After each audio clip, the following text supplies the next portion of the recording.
इस समय भारत और इंग्लैंड के बीच एंडरसन गावस्कर सीरीज का मैच चल रहा है। यह दूसरा मैच है और आज इसका चौथा दिन है। बात अगर इस सीरीज में भारत की जीत की संभावना को लेकर की जाए, जिस प्रकार से भारत ने पहला टेस्ट मैच गंवा दिया है, ऐसे में भारत के पास इस दूसरे टेस्ट मैच को जीतना बहुत ज़रूरी हो गया है।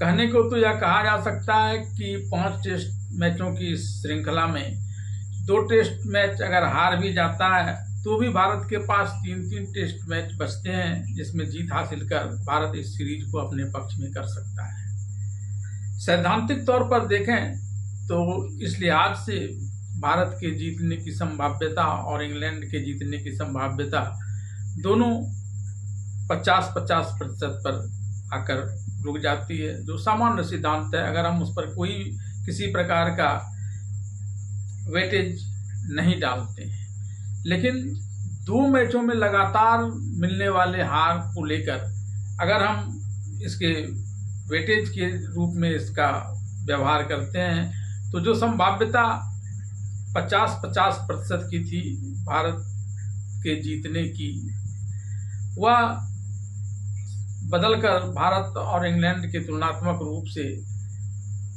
भारत के पक्ष में 20 और इंग्लैंड के पक्ष में 80% तक चला जाएगा, क्योंकि मनोवैज्ञानिक दबाव का एक बड़ा असर खेल पर भी पड़ता है। अच्छे खिलाड़ी उस मनोवैज्ञानिक दबाव में आकर अपने विकेट गंवा देते हैं तो गेंदबाज की धुनकर पिटाई होने लगती है। लेकिन भारतीय खिलाड़ियों ने इस बात के महत्व को समझा। न सिर्फ बल्लेबाजों ने पिछले मैच की तरह ही रन बटोरे, बल्कि उसके कहीं ज़्यादा इस बार भारतीय खिलाड़ियों ने रन बटोरे हैं। तो वहीं इस बार बल्लेबाज के साथ साथ गेंदबाज भी सुर लय में नजर आ रहे हैं। इस प्रकार से सिर्फ 2 खिलाड़ी इंग्लैंड के इस दूसरे मैच में कामयाब रहे हैं और बाद बाकी को विफलता हाथ लगी है।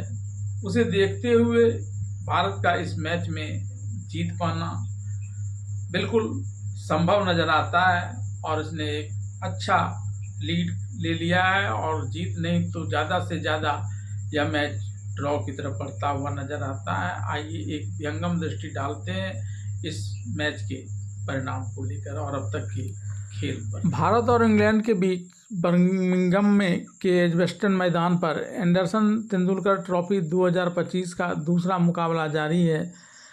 5 जुलाई को इस मैच का चौथा दिन है और इस मुकाबले में भारत ने इंग्लैंड को 608 रनों का लक्ष्य दिया है। इस टारगेट का पीछा करते हुए इंग्लैंड ने आज 2 विकेट गंवा दिए और उसके 40 रन बने हैं। मुकाबले में भारत ने पहली पारी में 587 और इंग्लैंड ने अपनी पहली पारी में 407 रन बनाए। पहली पारी के आधार पर भारतीय टीम को 180 रनों की लीड मिली थी।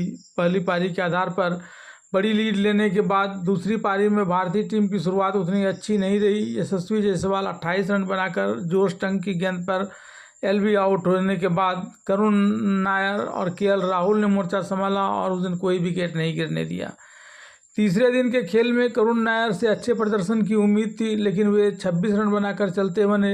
हालांकि सलामी बल्लेबाज केएल राहुल ने शानदार फॉर्म जारी रखा और 10 चौके की मदद से 55 रन बनाने में कामयाबी हासिल की।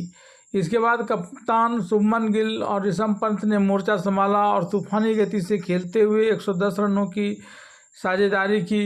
इसके बाद ऋषभ पंत 8 चौके और 3 छक्के की मदद से 65 रन बनाकर आउट हो गए। पंत के आउट होने के बाद शुभमन गिल ने रविंद्र जडेजा के साथ मिलकर पारी को आगे बढ़ाया और शुभमन गिल दूसरी पारी में भी शतक बनाने में कामयाब रहे। शुभमन गिल ने 9 चौके और 3 छक्के की मदद से अपना शतक पूरा कर लिया था। इसके बाद भी उन्होंने अपना धुआंधार खेल जारी रखा और 150 रनों का आंकड़ा पार किया। वहीं जडेजा ने भी अपने 50 पूरे कर लिए। भारतीय टीम के 587 रनों के जवाब में इंग्लैंड की पहली पारी 407 रन के स्कोर पर सिमट गई थी। विकेटकीपर बल्लेबाज जेमी स्मिथ ने 207 गेंदों पर नाबाद 184 रन बनाए, जिसमें 21 चौके और 4 छक्के शामिल हैं। तो वहीं हैरी ब्रूक ने 158 रन बनाए। ब्रोक और स्मिथ के बीच 303 रनों की एक बड़ी साझेदारी हुई। भारत के लिए मोहम्मद सिराज ने 6 विकेट लिए, जबकि आकाशदीप ने 4 विकेट झटके। टॉस हारकर पहले बैटिंग करते हुए भारत ने अपनी पहली पारी में 587 रनों का विशाल स्कोर खड़ा किया था। भारतीय कप्तान शुभमन गिल ने रिकॉर्ड तोड़ 269 रन बनाए थे। वहीं रविंद्र जडेजा ने 89 और यशस्वी जायसवाल ने 87 रनों का बेहतरीन सहयोग प्रदान किया था। इंग्लैंड के लिए शोएब बशीर ने सबसे ज़्यादा 3 विकेट लिए।